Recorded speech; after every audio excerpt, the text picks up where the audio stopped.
Today I'm 34 years old. I started dropshipping 8 years ago, and here are the 10 things that I wish I knew when I was just getting started. Number 1, build a real brand. Dropshipping stores have great upside. You can make profit. You don't have to invest a lot of capital up front, but at the same time, you're not building anything long term. When I first started dropshipping, all I was thinking about was profit. How do I make profit today? And that short-term thinking predicated everything I was doing. So I was chasing another product that I wanted to make some profit with. Instead of thinking, how can I take the product that I was already selling and turn it into something that I can sell long term. I wasn't thinking about shipping times, customer experience, just maintaining good reputation with my customers. So every few months, I had to reinvent my business from scratch. I had to choose some new products to sell because my previous one was just burning out because of bad reviews, bad shipping times, and I had to start my business over and over and over again. What I should have done instead is validating the product that was doing well with dropshipping and then starting to brand it. Ordering custom packaging, introducing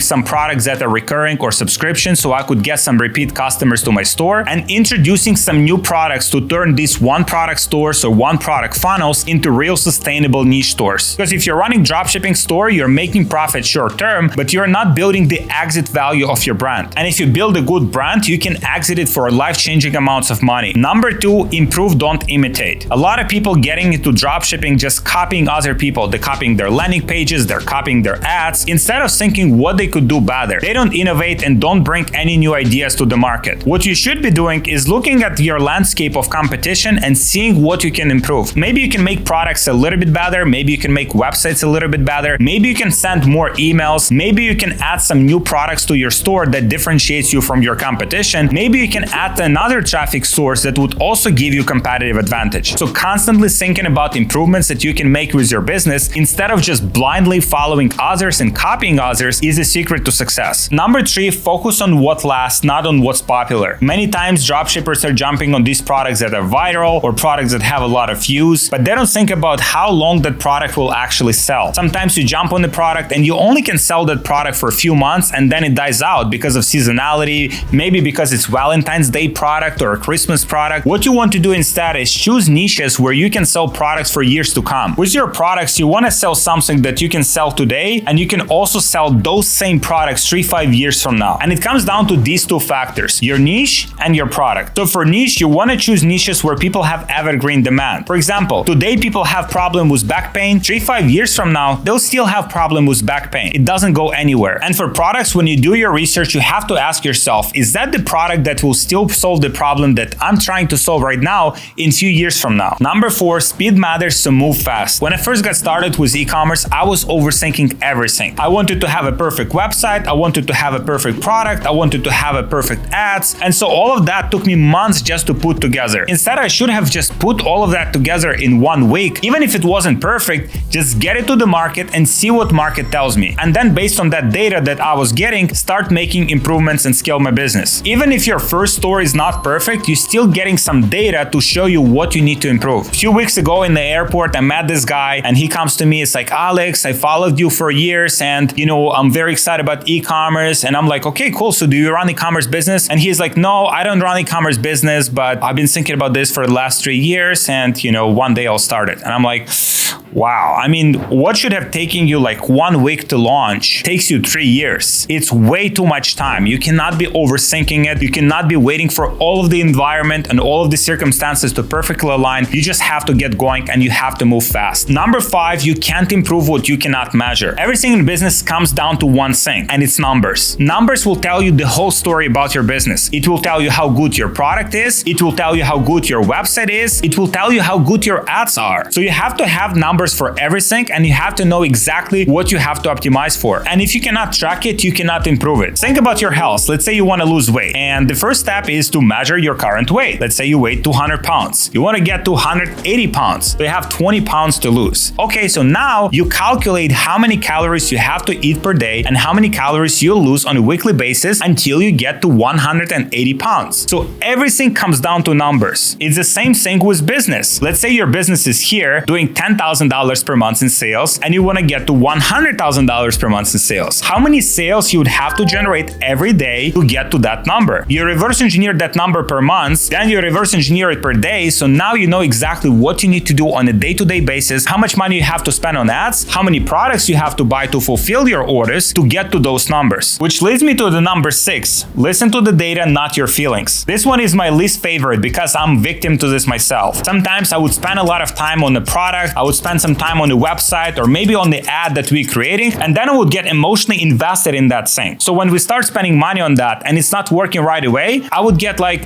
oh, maybe we should spend more money. It should be working. I mean, it's so good. I like it so much. So maybe we just dump more money into it and it will start working. But it's totally wrong thinking because it's not us entrepreneurs who decides what's good and what's not. It's the market who decides. And just because you invested a lot of time, effort, energy, money into something, it doesn't mean it's good and it will perform. In our business, some of our best ads are shot on this phone, and some of the ads that we have spent thousands of dollars on didn't perform at all. Some of the most unique products we have brought to the market, we spent tens of thousands of dollars on inventory, didn't perform, and we still have those products sitting in the warehouse. And guess what? It's okay, because in business, you only have to be right once. Number 7, test creatives like a madman. And when I say creatives, I mean ads. The visual aspect of it. The images, the videos, the carousels. Most of the times, the difference between business that does $10,000 per month, $100,000 per month, and $1 million per month is the amount of creatives that they're testing. I remember one of my first successful stores, I had this one winning ad, and I was running it for months. And I saw that that ad will last for years because it was working so well. But then one day that ad simply stopped working and all of my sales disappeared, and I got depressed because I didn't know what the problem was. And I saw that there could only be one winning ad. And I didn't know that I could replicate that ad many times over. Over time, I've learned that the best brands are testing very big amount of ads every single month. So right now in our business, we're testing between 50 and 100 ads every single week. So even if we have some winning ads, we know on the back of our mind that those ads one day will stop working. But the good thing is we already have 10 more ads to replace those winning ads. Now there's 3 things you need to know about advertising. Number 1, something is always better than nothing. 2, nothing lasts forever. And number 3, you're only one creative idea away from changing your business. Number 8, build relationships with your supplier. Your supplier is by far the most important relationship you have in your business. Bad supplier or supplier that doesn't fulfill your orders on time can absolutely break your business overnight. At the same time, good supplier can make your life so much easier. One of my first stores, I started scaling very hard during Q4. At that time, I had a supplier that I was working with, and that supplier was supposed to ship all of my orders. But it turned out that that supplier that I had was a scammer. So he didn't ship all of the orders that he was supposed to fulfill, and he gave me the fake tracking numbers. That mistake cost me a fortune. I had to deal with all of the chargebacks and disputes. I had to refund all of the orders, my feedback score, all of my merchant accounts, everything was impacted. And I could have prevented all of that with just choosing the right supplier. So right now in my business, I have 3 different suppliers. I chat with them every week. We're pretty much friends at this point. We send each other gifts. We appreciate each other. So we develop this relationship. And what that has done for me is, number 1, I'm getting very good prices from them, which saves me a lot of money on the front end so I can spend more to acquire customers. Number 2, they give me great product ideas. Because they work with multiple people and they see what's selling for other people in different markets, they give those ideas to me. So now I know what other products I can introduce to my customers. And number 3, I know I'm not getting screwed in the long term because we created a win-win situation. I'm making money because I'm selling my products at a profit, and they're making money because they're sending all of these orders for me. So as long as my business grows, they keep making money and their business grows as well. Number 9, build a solid email list. This is hands down the best secret to be more profitable with your business. In your business, most likely the biggest expense will be advertising. You'll be spending money on ads to get customers to your store. So if you can maximize the value of each one of those customers that you're getting, then your business will instantly become more profitable. And you do that by building your email list. These are the people that you can email on a weekly basis, and you can sell them more products, you can sell them more of the same product you just sold them, and you can maximize the sales without spending more money on ads. In our business is doing over $1 million a month, $200,000 of that comes from email, which means these are the sales that we didn't have to pay for. We didn't have to spend money on ads. All we had to do is just sending emails to those customers. And these are also the easiest people to sell to because they already already gave you their email address, they already trust your brand, and they're ready to buy more products from you. Number 10, and I think this one is the most important one, limit who you take the advice from. There is so much information out there that it's easy to get overwhelmed and lost. So what I would do if I was just starting out, I would pick 1 to 2 people that are still running e-commerce businesses right now and that are sharing information on how they're running those. I would also make sure that these people have been around for a while, not someone who just appeared out of nowhere, had their first successful store, and now is trying to teach others. You are what you eat, and not just food that you're eating physically, but also what you consume mentally. So if you're taking information from too many different sources, you're just overwhelming yourself. And if that information is wrong in the first place, then you're just taking a lot of wrong information from too many different sources. So follow 1 or 2 people, consume everything they have in terms of content, implement what they say, and then follow the data. Those are the 10 things I wish I knew when I was just getting started. If you like this video, you'll probably enjoy this case study video I did on one of my stores. So click on it and I'll see you on the other side.